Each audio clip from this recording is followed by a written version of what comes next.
Assalamualaikum warahmatullahi wabarakatuh. Selamat malam adik-adik soleh dan solehah. Sudah pada siap untuk tidur ya? Doa sebelum tidurnya sudah dibaca belum? Kalau sudah, sekarang coba mulai tutup, pejamkan matanya dan mari kita mulai dengarkan cerita untuk malam ini ya. Let's go! Kisah dongeng Abu Nawas bagian ke-7 berjudul Pekerjaan yang Mustahil.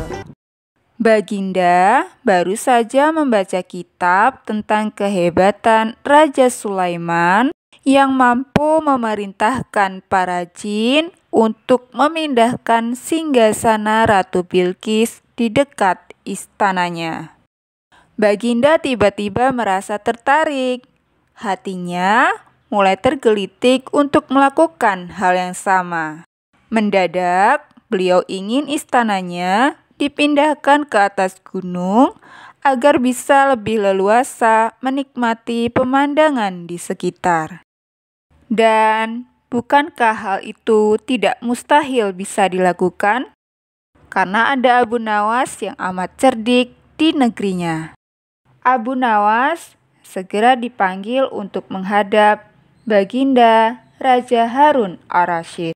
Setelah Abu Nawas dihadapkan, Baginda bersabda, "Sanggupkah engkau memindahkan istanaku ke atas gunung agar aku lebih leluasa melihat negeriku?"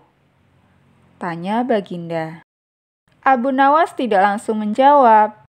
Ia berpikir sejenak hingga keningnya berkerut. Tidak mungkin menolak perintah Baginda, kecuali kalau memang ingin dihukum. Akhirnya, Abu Nawas terpaksa menyanggupi proyek raksasa itu.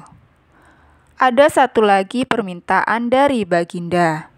Pekerjaan itu harus selesai hanya dalam waktu sebulan.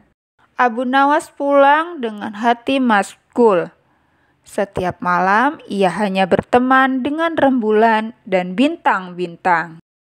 Hari-hari dilewati dengan kegundahan. Tak ada hari yang lebih berat dalam hidup Abu Nawas kecuali hari-hari ini. Tetapi pada hari ke-9, ia tidak lagi merasa gundah gulana. Keesokan harinya, Abu Nawas menuju istana. Ia menghadap Baginda untuk membahas pemindahan istana. Dengan senang hati, Baginda akan mendengarkan apa yang diinginkan Abu Nawas. "Ampun tuanku, hamba datang ke sini hanya untuk mengajukan usul untuk memperlancar pekerjaan hamba nanti," kata Abu Nawas. "Apa usul itu?" "Hamba akan memindahkan istana paduka yang mulia tepat pada hari raya Idul Kurban yang kebetulan hanya kurang 20 hari lagi." "Kalau itu usulmu, baiklah," kata Baginda. "Satu lagi Baginda," Abu Nawas menambahkan. "Apa lagi?" tanya Baginda. "Hamba mohon Baginda menyembelih 10 ekor sapi yang gemuk untuk dibagikan langsung kepada fakir miskin," kata Abu Nawas. "Usulmu kuterima," kata Baginda menyetujui. Abu Nawas pulang dengan perasaan riang gembira. Kini tidak ada lagi yang perlu dikhawatirkan. Toh, nanti bila waktunya sudah tiba, ia pasti akan dengan mudah memindahkan istana Baginda Raja. Jangankan hanya memindahkan ke puncak gunung, ke dasar samudra pun Abu Nawas sanggup. Desas-desus mulai tersebar ke seluruh pelosok negeri. Hampir semua orang harap-harap cemas.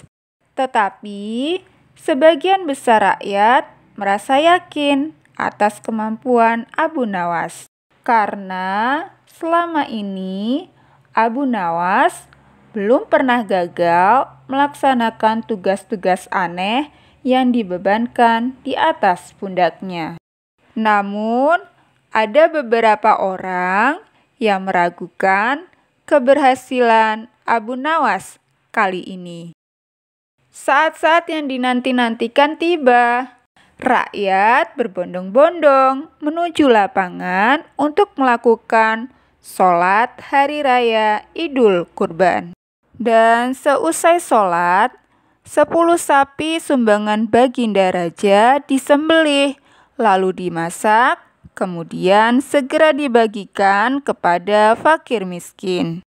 Kini, giliran Abu Nawas yang harus melaksanakan tugas berat itu. Abu Nawas berjalan menuju istana diikuti oleh rakyat. Sesampainya di depan istana, Abu Nawas bertanya kepada Baginda Raja, "Ampun tuanku yang mulia, apakah istana sudah tidak ada orangnya lagi?" "Tidak ada," jawab Baginda Raja singkat. Kemudian Abu Nawas berjalan beberapa langkah mendekati istana. Ia berdiri sambil memandangi istana. Abu Nawas berdiri mematung seolah-olah ada yang ditunggu. Benar, Baginda Raja akhirnya tidak sabar. "Abu Nawas, mengapa engkau belum juga mengangkat istanaku?" tanya Baginda Raja. "Hamba sudah siap sejak tadi, Baginda," kata Abu Nawas. "Apa maksudmu? Engkau sudah siap sejak tadi? Kalau engkau sudah siap, lalu apa yang kau tunggu?" tanya Baginda masih diliputi perasaan heran. "Hamba menunggu istana Paduka yang mulia diangkat oleh seluruh rakyat yang hadir untuk diletakkan di atas pundak hamba. Setelah itu, hamba tentu akan memindahkan istana Paduka yang mulia ke atas gunung sesuai dengan titah Paduka." Baginda Raja Harun Ar-Rasyid terpana. Beliau tidak menyangka Abu Nawas masih bisa keluar dari lubang jarum.